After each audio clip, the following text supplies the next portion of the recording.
Hi there. I want to talk to you today about whole brain thinking and technology. We are entering into an IT era that far outstrips any leap in development since the Industrial Revolution. We can see advances in education through technology that simply have not existed before. Learners can now take journeys to continents, to see how people live in other countries, to go on mountaintops, to go deep into the oceans. They can go through space and see planets and stars. We can even become a cell of the body, say a blood cell, and be able to do the journey of the circulatory system as a cell. This was never available before. What our learners are experiencing is the latest technology that we at Making Your Mind Up have nurtured and fostered through many years now. And that is experiential teaching and learning. Experiential teaching and learning is the best way to learn because you make an emotional connection with the information. And when you do that, experience is the best teacher. And we recall 70% of what we have learned. With this tool in mind, teaching is easy, learning is easy, and educators can now move far quicker in the subject they are teaching because the learners retain such a high percentage of the information. It is a watershed. IT is a watershed moment in the history of education, and I applaud it sincerely. I just want to point out a couple of things. There's one aspect of learning that may not be developed in our children because of a dependence on IT and technology, and that is tactile awareness of ourselves in relation to others, in relation to the world around us, and ourselves in space. Spatial awareness. The use of all of our senses and relationship are not being developed. The learner needs the tactile experience too. Areas that are in danger of becoming underdeveloped is sensory information and how the learner physically relates to his or her environment, their relationship with other learners, the relationship with nature and all life on the earth. Those areas of the brain that build an understanding of space and how we fit into the world might become underdeveloped if we do not take care. This may become evident down the line if learners spend too much time looking at a two-dimensional screen because they are seeing three-dimensional reality through the lens of a two-dimensional field. Let's think about that. They need three-dimensional experience, as this is the dimension in which we are placed in which we live in. Really, what this means is that we use technology for experience for the learners in areas that we can't normally see or experience in everyday life.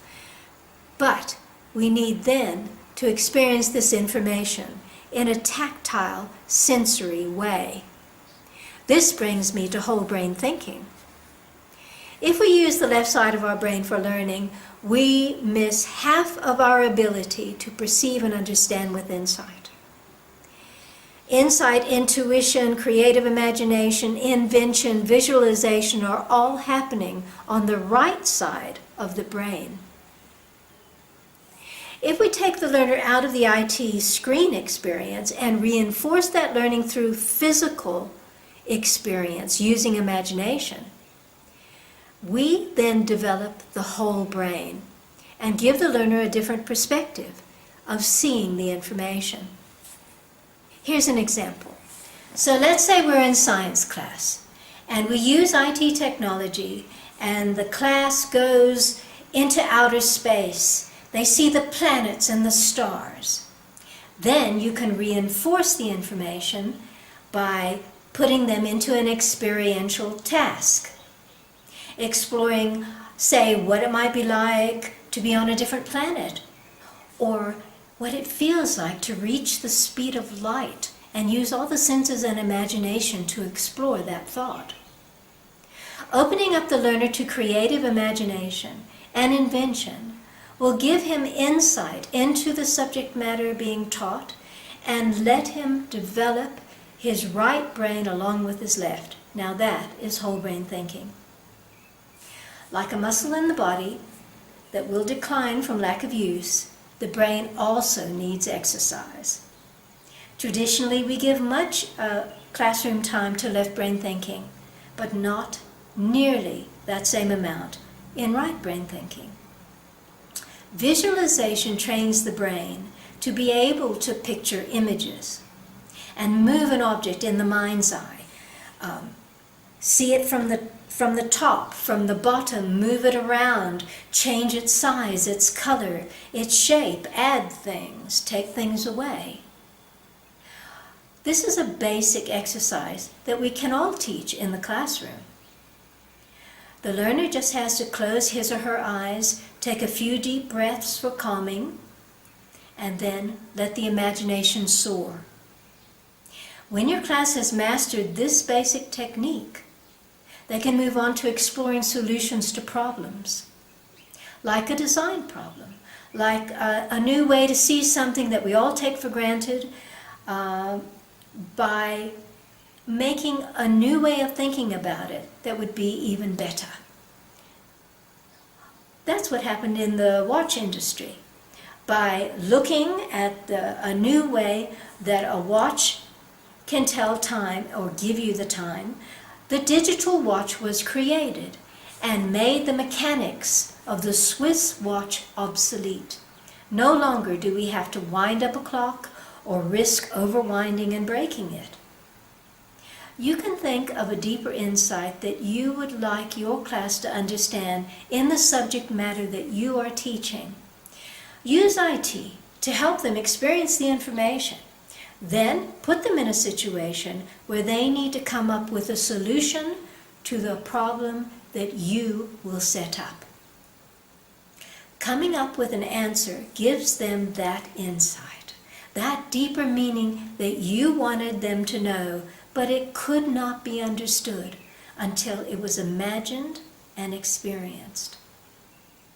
IT is an excellent tool to use in getting learners interested in the information and experiencing it in a way that they are not able to on their own.